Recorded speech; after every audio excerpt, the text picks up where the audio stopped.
আসসালামু আলাইকুম সবাই, welcome back to my channel. শুরু করছি নতুন আরেকটি ব্লগ। এগুলোকে বলে ঘাগরা পাতা বা ঘাগরা শাক। আজকে আমার দাদি শুটকি মাছ রান্না করবে অল্প পরিমাণ তেল দিয়ে।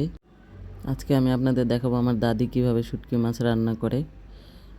পুঁটি মাছের শুটকি, এটাও আমরা আমাদের বাড়িতেই দিয়েছিলাম, বাড়িতে বানানো শুটকি। তো আমরা ছাদে চলে আসছি, দাদি লাকড়িতে রান্না করবে। শুটকি দিয়ে দিল। দাদি বলেছে যে অল্প পরিমাণ তেল দিয়ে রান্না করবে।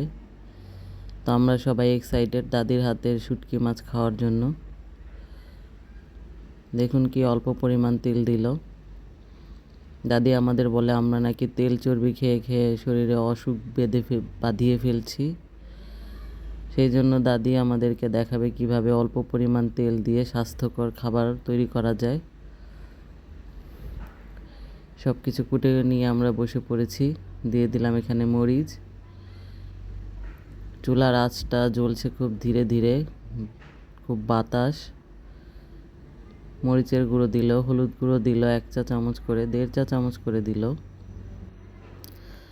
লবণ দিল স্বাদ মতো, আর দিল অল্প একটু পানি মশলাটা কষানোর জন্য।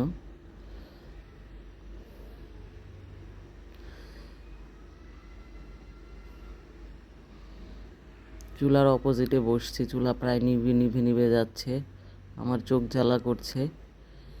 ওখানে আমরা বাদাম ছিলেছিলাম, সেই বাদামের চোখলা দিলাম চুলাটা ভালো করে ধরার জন্য।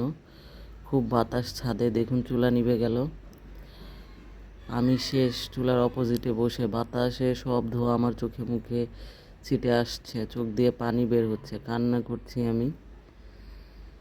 দাদি গেল কীভাবে চুলা জ্বালানো যায় সেই ব্যবস্থা করতে। আমি আবার লাকড়ি চুলা জ্বালাতে জানি না।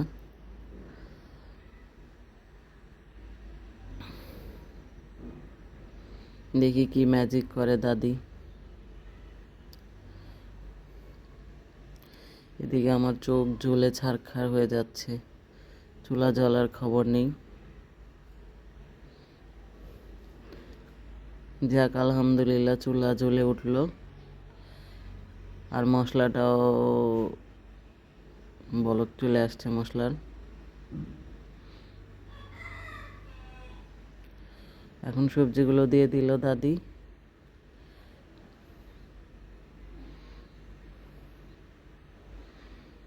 টমেটো দিল। দাদির হাতের শুটকি বলে কথা, আমি তো খুব এক্সাইটেড খাওয়ার জন্য। অনেক শুনেছি দাদির হাতের শুটকি নাকি খুব মজা, আজকে ট্রাই করব। এখানে দিয়ে দিল ঘাগরা পাতা, আপনারা কি বলেন জানি না। এটার ভিতরে কাটা কাটা গোটার মতো হয়, এই পাতাগুলো একদম কড়া, ছোট ছোট। বড় পাতা খুঁজেছিলাম কিন্তু পাইনি, তাই ছোটোগুলোই দিতে হলো। এই পাতাটার খুব ঘ্রাণ, কাটার সময় দেখেছিলাম পাতাটার ভিতরে খুব ঘ্রাণ বের হচ্ছিল। ছাদে প্রচুর রোদ, এত রোদ ছাদে কি বলবো। আমরা ছায়ায় বসেছি। ধনেপাতা দিয়ে দিল দাদি। তরকারিটা একদম ঘাটা ঘাটা করছে, একদম ঘেটে ঘেটে আস্তে আস্তে। আর পানি দেয়নি, একবার যে কষানোর সময় পানি দিয়েছিল। এখন শুধু তরকারিটা নাড়াচাড়া করছে, ভেঙে চুড়ে ঘাটা ঘাটা করে দিচ্ছে।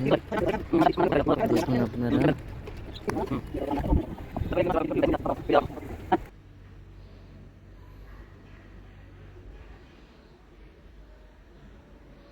হয়ে গেছে দাদির হাতের শুটকি মাছ, শুটকি মাছের তরকারি। আপনারা দেখে বলবেন কেমন হয়েছে। আমার কাছে তো মনে হচ্ছে খুব মজা হয়েছে, আমি দারুণ ঘ্রাণ পাচ্ছি। ঘ্রাণে আমার ক্ষুধা লেগে গেছে। আপনাদের কাছে ভিডিওটি কেমন লেগেছে বলবেন, এবং আমার চ্যানেলটি অবশ্যই সাবস্ক্রাইব করবেন।